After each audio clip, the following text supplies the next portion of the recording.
News night. Kerala IS module കേസിൽ NIAക്ക് കനത്ത തിരിച്ചടി. NIA പ്രതി ചേർത്ത 2 പേർക്ക് ഹൈക്കോടതി ജാമ്യം അനുവദിച്ചു. ആഷിഫ്, ഷിയാസ് TS എന്നിവർക്കാണ് ഹൈക്കോടതി ജാമ്യം അനുവദിച്ചത്. ശ്യാം ദേവരാജ് നമുക്കൊപ്പം.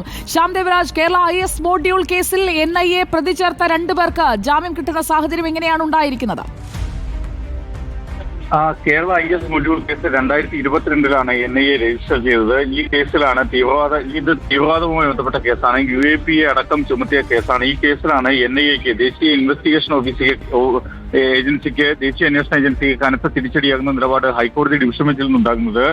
ആഷിഫ്, ഷിയാസ് TS എന്നിവർക്കാണ് ഹൈക്കോടതി ജാമ്യം അനുവദിച്ചത്. ദീർഘകാലമായി ജയിലിൽ കിടക്കുന്നു എന്നതാണ് ഹൈക്കോടതി ഈ പ്രതികൾക്ക് ജാമ്യം നൽകാനുള്ള ഒരു കാരണമായി കണ്ടെത്തിയത്. മറ്റൊന്ന്, വിചാരണ ആരംഭിച്ചിട്ടില്ല എന്ന കാരണവും കൂടി ഹൈക്കോടതി പരിഗണിക്കുകയും ചെയ്തു. ജസ്റ്റിസുമാരായ രാജാ വിജയരാഘവൻ, PV ബാലകൃഷ്ണൻ എന്നിവർ ഉൾപ്പെട്ട ഡിവിഷൻ ബെഞ്ചിലാണ് നടപടി. ഈ കേസ് ഈ പ്രതികൾ 2 പേരും നിരപരാധികളാണ് എന്നും ഇത് രാഷ്ട്രീയ എതിർപ്പ് കാരണം എടുത്ത കേസാണ് എന്നുമാണ് പ്രതിഭാഗത്തിന് വേണ്ടി ഹാജരായ അഭിഭാഷകൻ കോടതിയെ അറിയിച്ചത്. നേരത്തെ ഇവർ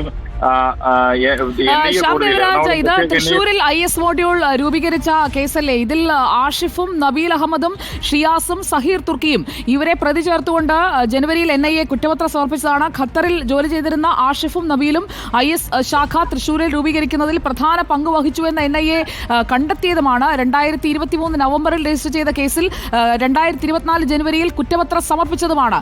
എന്നിട്ടും ഇതിൽ വിചാരണ തുടങ്ങാത്ത സാഹചര്യം, അതിനെ എങ്ങനെയാണ് വിശദീകരിക്കാൻ NIAക്ക് കഴിഞ്ഞത്?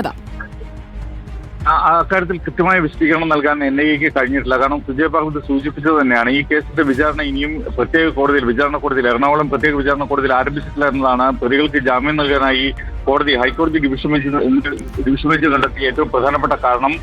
ഇതിൽ ദീർഘകാലമായി ഇവർ ജയിലിൽ കിടക്കുന്നു. മാത്രമല്ല, ഈ കേസിൽ ശിക്ഷിക്കപ്പെട്ടു കഴിഞ്ഞാൽ പോലും അവർക്ക് ലഭിക്കാവുന്ന ശിക്ഷ എന്നതടക്കമുള്ള കാര്യങ്ങൾ കൂടി പരിഗണിച്ചാണ് വിചാരണയില്ലാതെ പ്രതികൾ ജയിലിൽ തുടരുന്ന സാഹചര്യം പരിഗണിച്ചുകൊണ്ട് ഹൈക്കോടതി ഇപ്പോൾ ജാമ്യം അനുവദിച്ചിരിക്കുകയാണ്.